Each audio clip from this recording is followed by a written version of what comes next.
Kung si Sherwin, expiring na yung kanyang term sa 2028, tama ba? So sinong papalit sa kanya? Si Rex Gatchalian. So ito maganda pakakataon para sa kanyang popularidad at maaga po na exposure. Bawal ang EPAL, pero ikaw, of course, kasi ikaw ang secretary, lamang ka. Meron kang equity of the incumbent. Kasi ikaw yung secretary ng DSWD. Kumbaga, alam nyo na ibig ko sabihin, magamit ang 30 billion, lamang na lamang ka nakaagdo, wala ka pang ginagasta sa advertisement Hindi ba? Sa usapin po ng mga nagdududa, ako hindi ako nagdududa ha. Ay, bakit tatakbo daw ba siya? Wala akong duda sa kanya. Oo. So ayoko pong isipin yung iniisip ng iba na gagamitin mo ito sa pamumulitika. So, alam niyo ho, kapag ginamit itong AX na ito sa pamumulitika, talaga namang magkakaroon na po ng kulay at pagdududa ang iba. Kasi baka dito ang pinag-uusapan yung schedule ni Rex Gatchalian. Kung siya pwede magpunta. Sinasabi ko lang ito yung sinasabi ng iba. Na baka ho kasi kaya hindi ito gustong gawin na sabay-sabay. Paano ko pupuntahan ng sabay-sabay yan? So schedule natin kung kailan schedule ko. Ganon? Anak ng swerte, di ba? Kasi bakit na naman Metro Manila ito, Ron? Ang Bulacan ba napakalayo? Malayo ba ang Bulacan? Gaano ba kalayo Laguna? Ang mga toda sa Luzon, Sangkaterba. Pero may toda rin po sa amin doon sa Tacloban. May toda rin po mga kapatid sa Sugbo, sa Samar, sa Sulu. So, bakit lagi na namang Metro Manila? And then, by next week daw po, may schedule na ho sila. Metro Manila again. After Holy Week po, sila po ay pupunta na sa lalawigan. Saan? Dito mga kapatid, sorry po gaano ba kahirap yung paghahanda ng bawat LGUs na magsabay-sabay na lang sila? Hindi ba? Kasi may mga mayor naman yan, may vice mayor naman yan, may mga official naman dyan. Dito po ayoko mag-isip ng mali siya. Pero Para hindi mapulaan si DSWD Secretary Rex Gatchalian, ngayon pa lang magsabi ka na, hindi ako tatakbo. At siguruhin na hindi tatakbo sa 2028. di ba? Sinasabi, di ba may iba ho ang mga naghihinala na baka gamitin sa maagang pangangampanya nang sa ganun walang kahirap-hirap sa buong bayan na ikot ko yan, namigay ako ng ayuda. Pero alam mo, ako nagugulat ako baby boy, kasi mukhang hindi ba nag-uusap sina ES Recto at saka itong sina Asek Irene Dumlao? Hindi sila Rex Gatchalian. Oo, sina Rex Gatchalian. Spokesperson po Yun na itong nga si eh. Kasi yung sinasabi ko kanina, galing mismo yung kay ES Recto from the Okay. Philippine News Agency website. He said na palalawakin yung fuel subsidy program and right now, happening na yon under the AX program. Pero kanina nung binabanggit ko, para tila hindi aware. Hindi, baka lang Oo, nagkaroon si Asek ng Irene. loss in translation kasi nga yung ayuda, may kalituhan. Yan ba fuel subsidy? Pwede gamitin. Pero pwede mong gamitin din sa pangangailangan ng pamilya mo. Kasi nga AX yan. Pero yung pong fuel subsidy from DOTR, yun kasi meron ng database. Mga kapatid, meron na silang listahan Kung sino ng mga bibigyan. una pa sa jeepney, etc., TNVS po, DICT, etc. Okay, Tama. at yan po ang actual na provision. Though, doon sa provision ng batas sa GAA, maaring fuel subsidy / assistance. Pwede rin pong gamitin sa kung ano po, kung cash ang tatanggapin. Naalala mo yung- fuel voucher, wala kang choice kung hindi gasolina. Oo, naalala mo Ngayon, yung in-explain mo nung isang araw, yung pagkakaiba ng fuel subsidy, yung sa AX, pinulaan din sila ng tao doon sa comment section. Kaya siguro, naglabas sila ng pahayag na this time siguro, ang pinamimigay na AX, tatawagin na rin na fuel subsidy.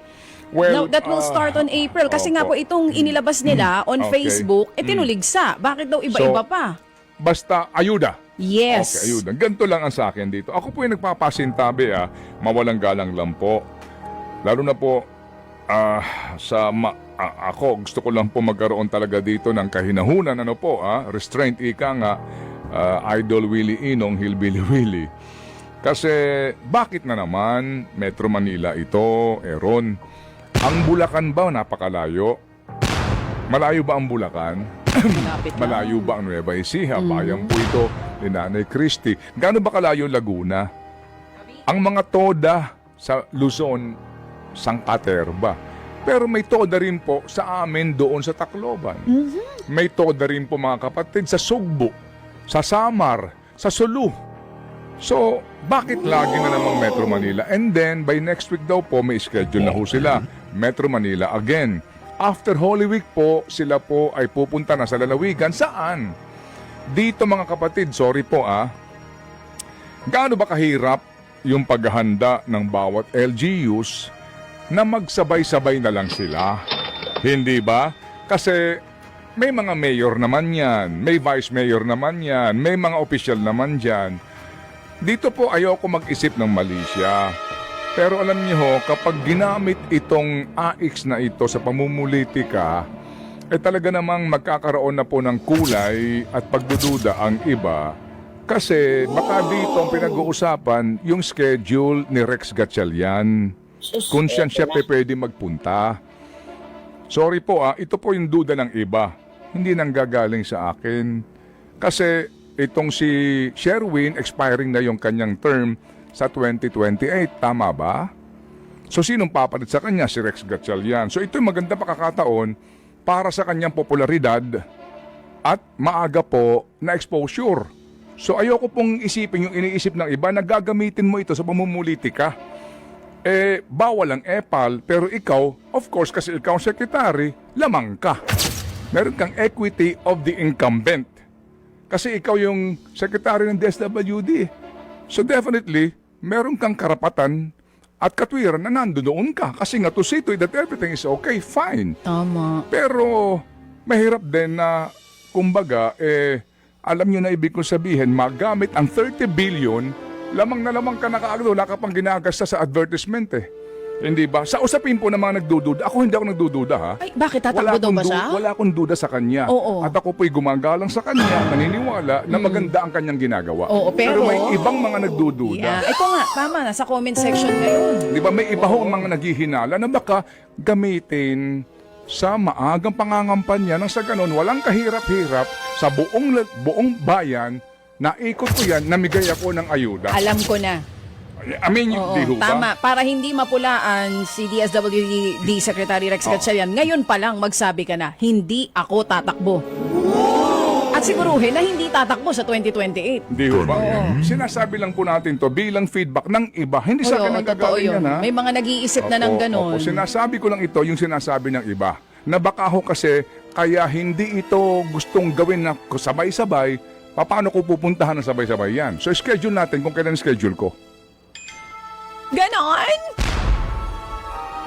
Anak ng swerte, di ba? Pwede ba yun? It is now 8:25. Tambalang Ted Filon. At DJ Chacha. Sa True FM, dito tayo sa Totoo. Serve the people. Serve the people. And that is our commitment. And that is our commitment. We are True